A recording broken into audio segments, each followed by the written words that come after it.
ஸ்ரீ குருப்பியோ நமஹ. தெய்வத்தின் குரல். 4ஆம் பகுதி. 87வது தலைப்பு. ஸ்தாபனத்தின் குறைபாடு. தொடர்ச்சி. ஸ்கூலில் அட்மிஷன் போது முடிவது வெறுமே புத்தியை பரீட்சித்து பார்ப்பதுதான்.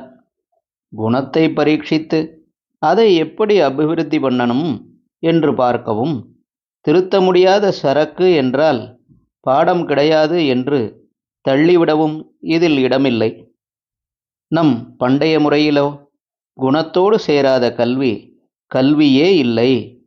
கீதையை முடிக்கும்போது பகவான் ந அதபஸ்காய ந அபக்தாய ந அசுஸ்ரூஷவே என்பதாக, அதாவது தீவிர தாபமில்லாதவனுக்கும் பக்தி இல்லாதவனுக்கும் பணிவிடை செய்யாதவனுக்கும் போதிக்கவே கூடாது என்கிறார்.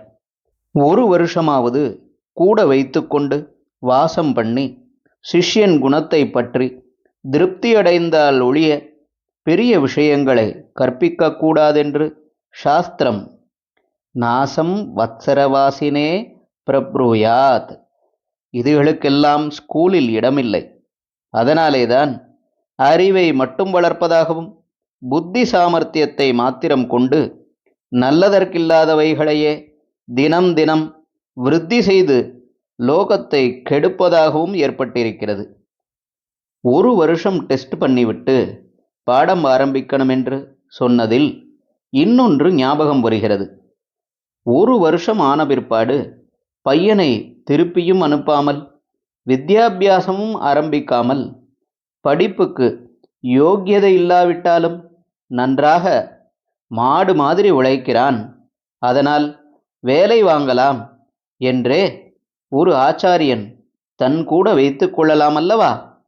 இப்படி வித்யாதானத்துக்காக இல்லாமல் ஸ்வய காரியத்துக்காகவோ அல்லது வேறு ஏதேனும் காரணத்தை உத்தேசித்தோ ஒருவர் தன்னிடம் படிக்க வந்த பையனுக்கு ஒரு வருஷமாகியும் வித்யோபதேசம் பண்ணாமல் இருந்தால் அந்த பையனின் பாபமெல்லாம் இவரை சேர்ந்துவிடும் என்று சாஸ்திரத்தில் இருக்கிறது.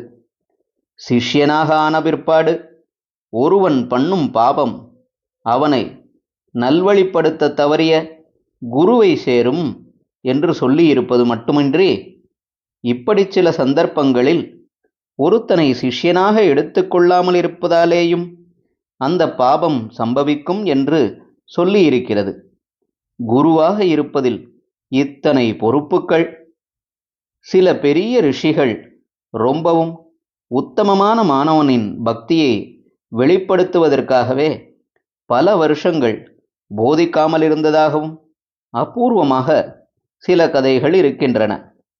இன்ஸ்டிடியூஷனாக இல்லாமல் இண்டிவிஜுவல் லெவலிலேயே வித்யாபியாசம் நடப்பதென்பதுதான் மாணவனுக்கு மட்டுமில்லாமல் வாத்தியாருக்கும் நல்லது.